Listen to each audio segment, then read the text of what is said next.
मकर राशि को महाप्रभु गमन करेंगे। ये मकर राशि हूँ दशम राशि। जितेबाला आप देखिए राशि चक्र रे से राशि चक्र ये हूँ नवम आप देखिए जदि से 9 अंक को छाड़ी सूर्य दशम राशि को गमन करेंगे जो दिन गमन करेंगे ता हूँ मकर संक्रांति। तार पूर्व रात्र रे महाप्रभुंकर कौन है ना नवांक बेढ़ा आउ नवांक बेश।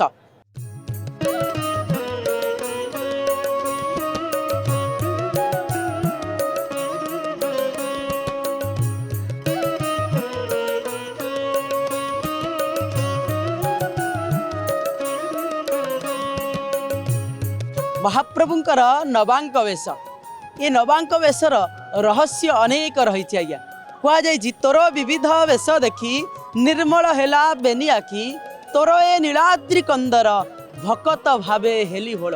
महाप्रभुंकर तो वर्षक अनेक वेश अनुष्ठित करा जाइथा किंतु माघ मासर ये हूँ स्वतंत्र वेश आज्ञा।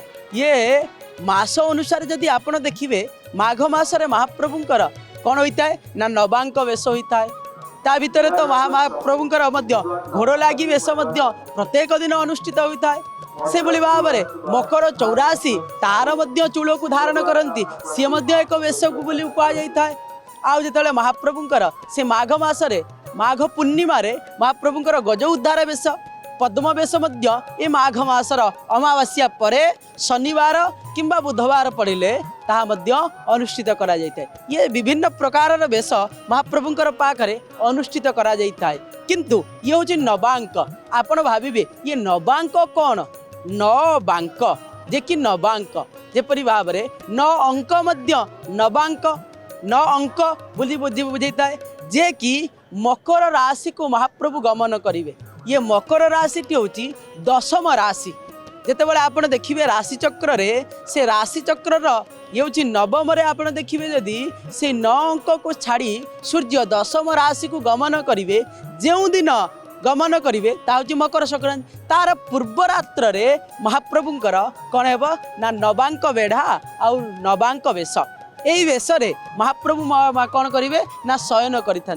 यदि देखिए महाप्रभु बड़ सिंगार वेश महाप्रभु शयन करती किंतु महाप्रभुंकर ये नवांक वेश जहाँ को महाप्रभुंकर चंदन लगी सरी जाइथिबो चंदन लगी सरी सारा पर ये वेश को महाप्रभुंकर अनुष्ठित करा जाइथा है।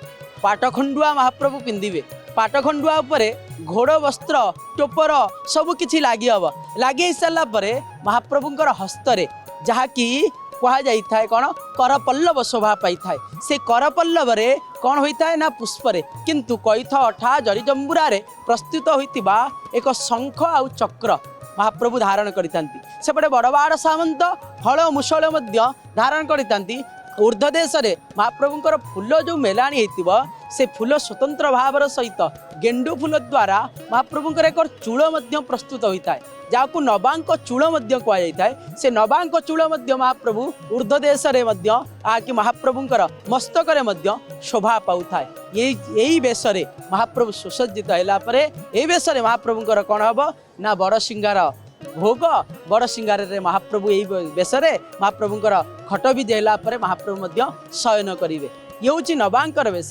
ये दिन मदन मोहन कौन करती ना 9 थर बेढ़ा परिक्रमा करती। ये गोटे रहस्य आज्ञा। से निश्चित भाव में मकर संक्रांतिर पूर्व रात्र रे महाप्रभुंकर ये नवांक वेश को दर्शन करंतु। आउ ये नवांक वेश दर्शन कले नवदा भक्ति जागृत होता है नवग्रह कटि जाती आउ नवम राशि को गति करी सूर्य नारायण दशम राशि रे कालीर गमन करेंगे जहाँकि मकर संक्रांति दिन ही गमन करेंगे। से पूर्व रात्र रे महाप्रभु नवांक वेश को धारण करते। जय जय श्री जगन्नाथ।